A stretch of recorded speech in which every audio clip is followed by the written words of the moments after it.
નમસ્કાર, આપની સાથે હું છું પાયલ અને આજે અમે રાજીવ ગાંધી ભવનમાં બેઠા છીએ અને થોડા જ સમય પહેલાં ભારતીય જનતા પાર્ટીના નેતા અહીંયાથી વિરોધ કરીને ગયા છે. અમિત ચાવડા સાથે સીધી વાત કરવી છે. ગઈકાલે દિલ્હીમાં જે થયું, આજે ગુજરાતમાં જે થયું. અમિતભાઈ, પહેલાં તો પ્રોટેસ્ટની સામે આજે પ્રોટેસ્ટ થયું. ભારતીય જનતા પાર્ટી રાજીવ ગાંધી ભવન આવીને પ્રોટેસ્ટ કરવા માટે આવ્યા હતા. આજે વહેલી સવારથી તમારી પણ અટકાયત થઈ ગઈ, તમને પણ ઉઠાવીને લઈ ગયા. આખો ઘટનાક્રમ શું થયો હતો? અમારું પ્રોટેસ્ટ આખા દેશના યુવાનો પર જે દિલ્હીમાં અત્યાચાર થયો, જે લાઠીઓ મારવામાં આવી, જે એમના માથા ફોડવામાં આવ્યા, જે નાની નાની દીકરીઓને ઘસડીને મારવામાં આવી, અને જે છાત્રોની માંગ છે કે વારંવાર પેપર લીક થાય છે, અમારું ભવિષ્ય બરબાદ થઈ જાય છે, એ જવાબદાર શિક્ષણ મંત્રી રાજીનામું આપે. એ વાત નથી સંભળાતી, એના પર કોઈ કાર્યવાહી નથી થતી, અને એના કારણે આખા દેશના લોકો, રાહુલ ગાંધીજીએ જે રીતે છાત્રગુંજનો કાર્યક્રમ શરૂ કર્યો અને યુવાનોના અવાજને બુલંદ કર્યો, એ જ જ્યારે અત્યાચાર થાય છે, યુવાનોને મારવામાં આવે છે અને એની સંસદમાં ચર્ચા માગવામાં આવે તો પ્રધાનમંત્રી ચર્ચાથી ભાગે છે, સરકાર ચર્ચાથી ભાગે છે. રાહુલ ગાંધીજી, ખડગે સાહેબ પ્રધાનમંત્રીના ઘરની બહાર જઈને ધરણા કરે, આટલા બધા 100 જેટલા એમપીઓ ધરણા કરે તો પણ પ્રધાનમંત્રી એમની સાથે વાત નથી કરતા, કોઈ સમાધાન નથી લાવતા.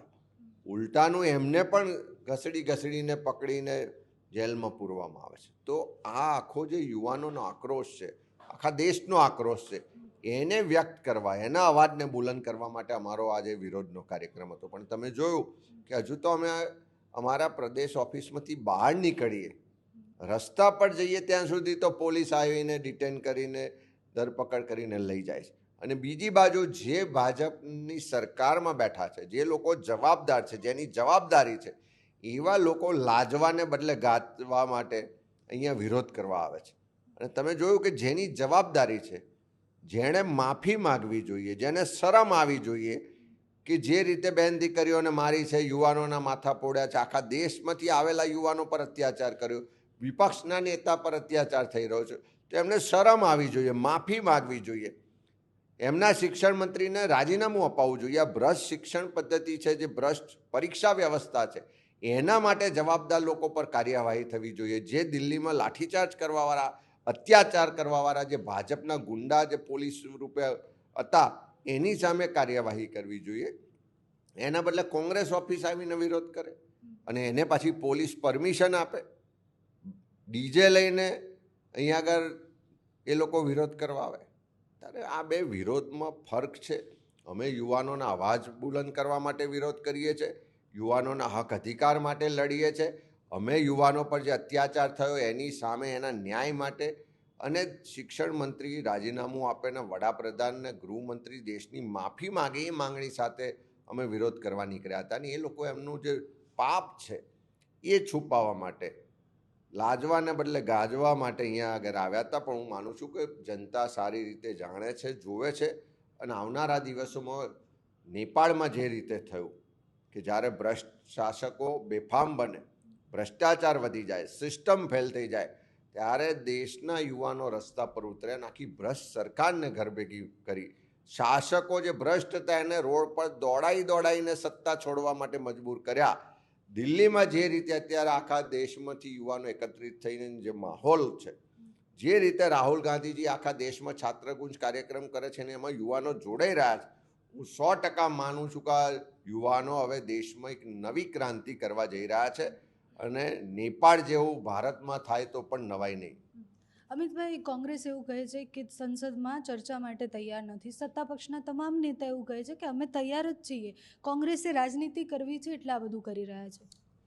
આખા દેશના યુવાનોને તમે પૂછો કે પહેલી માંગણી શું છે, તો કે જે ભ્રષ્ટ શિક્ષણ વ્યવસ્થા છે, પેપર લીક થાય છે, એના માટે શિક્ષણ મંત્રી જવાબદાર છે. આટલા 22 જેટલા વિદ્યાર્થીઓએ આત્મહત્યા કરી, તો એના માટે જે શિક્ષણ મંત્રી જવાબદાર છે તે એનું પહેલું રાજીનામું લો અથવા એને બરતરફ કરો અને પછી સંસદમાં ખુલ્લી ચર્ચા કરો.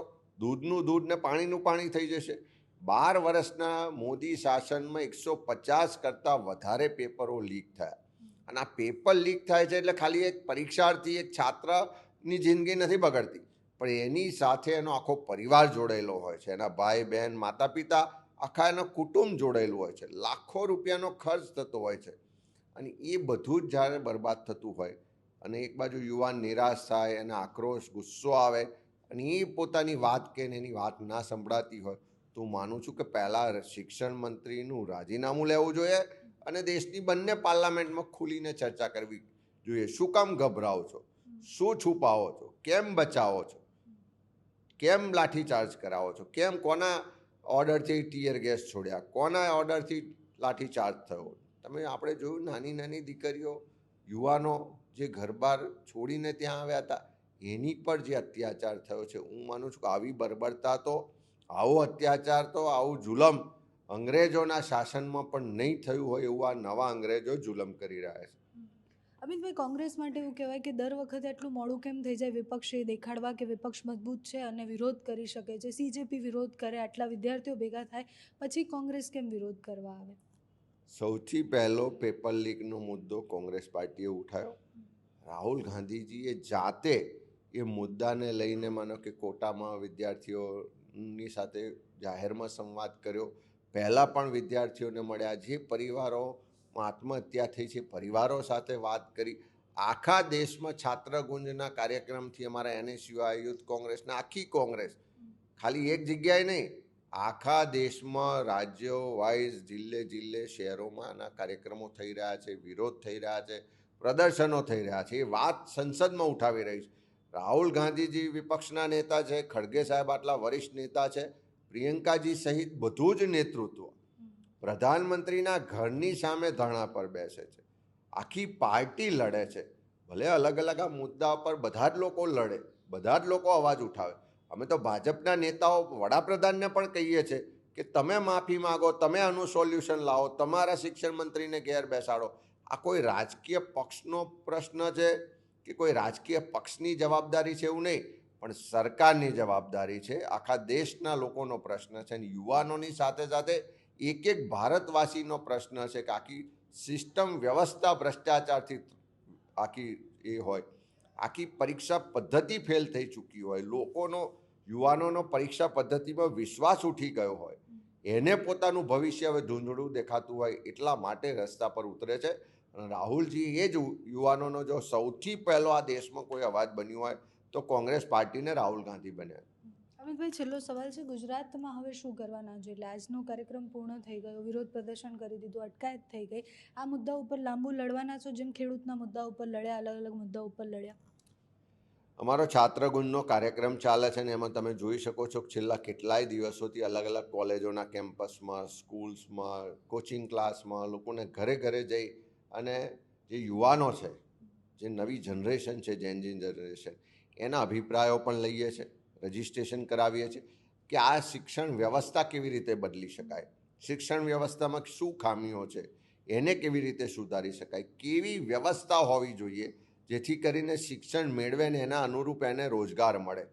આખી જે વ્યવસ્થા પર પ્રશ્ન ઊભો થયો છે, અવિશ્વાસ ઊભો થયો છે, એની માટે આખા ગુજરાતમાં બધી જ જગ્યાએ અમે યુવાનોની વચ્ચે જઈ રહ્યા છે, રજિસ્ટ્રેશન કરાવીએ છીએ, એના અભિપ્રાય લઈએ છીએ અને એ જ પ્રક્રિયાઓ છાત્રગુંજના કાર્યક્રમ, આજે જ વાત કરીએ તો રાજકોટમાં પણ કાર્યક્રમ છે, ભાવનગરમાં પણ કાર્યક્રમ છે અને સતત આખા ગુજરાતમાં કાર્યક્રમો ચાલવાના છે.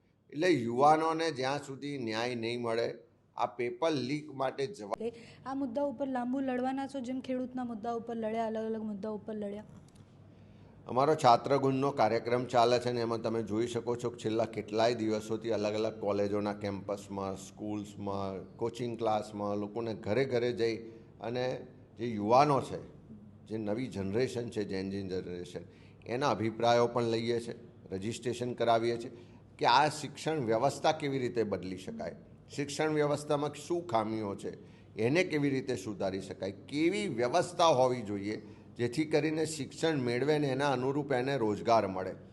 આખી જે વ્યવસ્થા પર પ્રશ્ન ઊભો થયો છે, અવિશ્વાસ ઊભો થયો છે, એની માટે આખા ગુજરાતમાં બધી જ જગ્યાએ અમે યુવાનોની વચ્ચે જઈ રહ્યા છે, રજિસ્ટ્રેશન કરાવીએ છીએ, એના અભિપ્રાય લઈએ છીએ અને એ જ પ્રક્રિયાઓ છાત્રગુંજના કાર્યક્રમ, આજે જ વાત કરીએ તો રાજકોટમાં પણ કાર્યક્રમ છે, ભાવનગરમાં પણ કાર્યક્રમ છે અને સતત આખા ગુજરાતમાં કાર્યક્રમો ચાલવાના છે. એટલે યુવાનોને જ્યાં સુધી ન્યાય નહીં મળે, આ પેપર લીક માટે જવાબદાર આખી જે સિસ્ટમ છે એ શિક્ષણ મંત્રી રાજીનામું નહીં આપે ત્યાં સુધી આ લડાઈ કોંગ્રેસ પાર્ટી લડશે અને આવનારા દિવસોમાં પણ આ યુવાનોના મુદ્દાઓને લઈને અમે લડીશું પણ ખરા ને એને અધિકાર અપાવીશું. Thank you so much Amitbhai.